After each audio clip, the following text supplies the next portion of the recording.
I made a couple videos on this channel talking about the homosexual rage, and today I want to talk about the homosexual rage part 3 because there are men who are very angry because of things that happened to them, how they were violated when they were younger. They have not talked about it. A lot of them have not gotten the help because of the shame, and they've harbored this, these abuses that happened to them.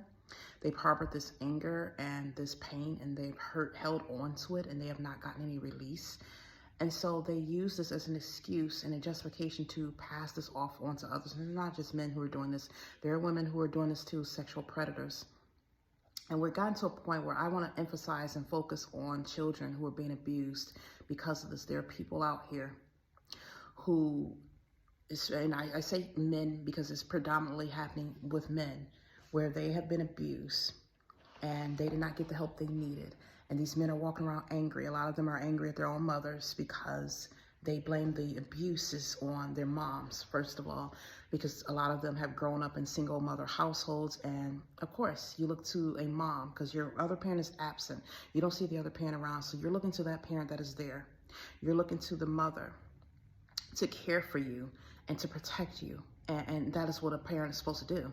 A parent is supposed to make sure the child is safe. And a lot of times, I'm not going to say this is the situation with every single circumstance, but a lot of times there are women who have been so mistreated, so lonely, so rejected, that they will hold on to a relationship with a man, knowing that this man is being abusive towards their children. And a lot of times these women have put their children, their men before these children and not gotten them the safety they need. Now, this is, like I said, this is not the case for everyone. Sometimes these women are stuck in a situation where they cannot get the help they need. They're in a situation where a man is controlling them, a man has been abusive to them, and they're afraid. They're reaching out, and there's people who have not helped them when they have sought out help. And so it's like the woman is in this relationship, in this situation where they don't know how to get out of it. They want to get out, and they want the help, and there's no one who's helping them. And so as a result, they stay in this situation and the child ends up getting abused.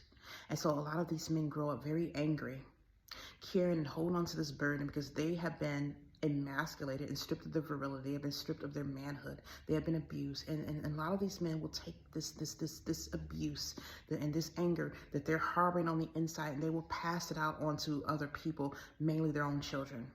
A lot of them will go out and abuse their own children instead of getting the help they need because they're angry because something has happened to them, and they now take it out on that innocent child and will abuse and violate that child. And I'm not saying this is because this is the case for everyone. Some of them can't help themselves. They don't truly want to do this, but they're ashamed to talk about it. They're ashamed to come to, to go to someone for help and to let them know, hey, this is what's going on. And so they cover it up. They sit in secret and they destroy these other children. They destroy their own children because of what has happened to them. And this is something that God is trying to bring to awareness, because it's like a lot of young children are getting destroyed. The Satan is using a lot of people to attack his anointed children. And then you go back to the jails. I go back to jails. I've talked about it before, where there are children who are getting abused in jail. 18-year-old men. I've heard the stories. I've watched stories on here where they will talk about there's 18-year-old men who go to prison, committed a crime or whatever. They got locked up first time in jail. Good children who were not subjected to this type of stuff. And they make a mistake and somehow probably get caught up in the wrong situation. And it can happen. We're not here to judge anyone. It can happen. But when they end up in jail, and they're supposed to be protected, they're in jail to serve their sentence and pay time for their crime, meaning they're supposed to be there just to serve their time. They're supposed to be safe and not subjected to violence and rape and abuse. They're there to be corrected and rehabilitated. But a lot of times in these jail cells, these young men can go on there and they'll be subjected to being raped.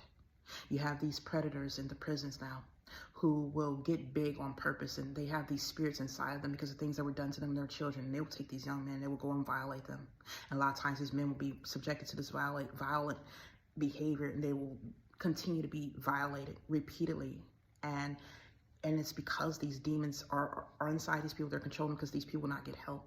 These men who have harbored this inside them, and like I said, it's women too. These people have harbored what has happened to them, and they have refused to talk about it because a lot of them have been faced with shame. A lot of them don't even want to acknowledge it, and they don't know how to get the help that they need. But they're sitting around here with these predatorial spirits that are inside them, and they're assaulting other people. They're assaulting children and young men and women. and passing that spirit off on them and violating them and destroying them. And this is something that God's going to hold you accountable for, because it's like when there's something going on, if you have something inside of you, something that's been done, and you're supposed to go to him and get help and healing. We talk about therapy and all this, and you know, I'm not against therapy. I'm not against the world's way. But the thing is, a lot of times you can go to a therapist and talk to them, but that's not going to fix the problem. These are demonic spirits that are being transferred into people. And this is why you need deliverance and healing. You need to go to God and get deliverance. You need to actually seek the deliverance. And a lot of times people don't know what's going on. It's because this could be the spirit has been invading these kids, and it's been in them for so long. Since they were little infants, since they were probably like 2 and 3 years old, they have been getting abused. And these demon spirits were allowed to come inside of them. And it's like when no one gets them the help, it's like now they're walking around in a bondage. And this is why when God is showing you something, you're supposed to be obedient. A lot of times there are women who sit in a situation and they know things are going on. They see things. God is showing them things. And even before this even happens, God will tell you, hey, don't get into a relationship with this person. And a lot of times people are rebellious, or they just want what they want.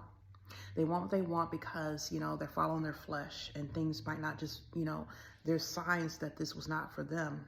Like with my situation, I talk about my situation. I didn't know my kids were being abused. Okay, I didn't know that something was happening with my kids, but the Lord was trying to speak to me beforehand to prevent it from happening by having my mom talk to me, and I didn't listen to her.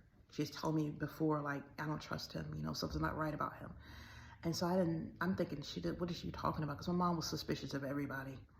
And a lot of times, you know, God will send someone to talk to us who has wisdom. And I didn't trust that wisdom. My mom was thinking she's just suspicious. And she was telling me, I don't trust him. You know, she said she saw things, you know, this person I was with, and he ended up doing things to my kids. And I took my kids to the doctor and everything. And it's like, I didn't know this was happening until finally I made a decision to let go of myself, because God was showing me things when I finally woke up. And it's like when God shows you signs, you're supposed to listen to it and take heed. When God tells you things, he's telling you for a reason. A lot of times God will tell you beforehand, before even entering a relationship with someone, you'll see these signs and cues. You see something different about this person. You need to start listening to that and not worrying about how lonely you are. Because then these vulnerable children who have no one to fend for themselves, they're the ones who end up abused and all hurt and ruined. And then you have these children growing up where they're not harboring all this pain, all this guilt, all this resentment inside of them, and they don't know how to get help. And then now they turn into predators themselves. And they carry around this chip on their shoulder. They're harboring all this resentment. This is why you have a lot of men growing up now hating women, because the women who are in their lives who are supposed to protect them were not there to protect them. And I'm not saying it's always the women's fault. Yes, we're supposed to have a 2-family household. I strongly believe in a 2-family household, but a lot of times a 2-family household can go awry as well when you don't have the man in submission to God. I talked about this before. If the man is not in submission, and you're not, you know, picking up your cross, and you're not living a righteous life, and you're not avoiding sins, and you're not raising your kids and your family the way you're supposed to, you're not taking the lead as the head of the household and providing a good example for your children, and then the household can still fall apart.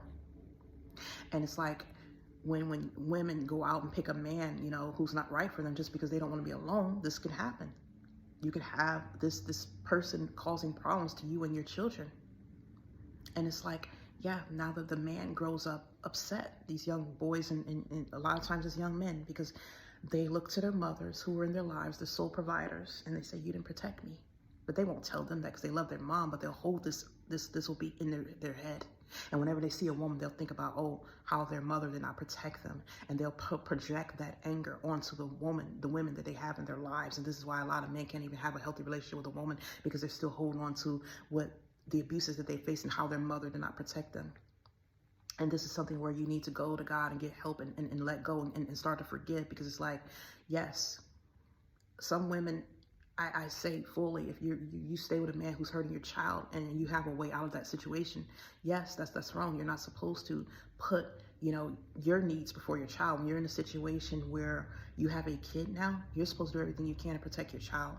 Your child is supposed to come first. No matter what you want for yourself, you're supposed to put your own comfort aside and put your child first and protect them. But then there's situations where mothers who have tried to get help, they could not help it themselves. They tried and no one would help them. It's like you have to learn how to go to God and forgive and let God take over and heal you and deliver you and not become the same monster that destroyed you, because God's going to hold you all accountable for that.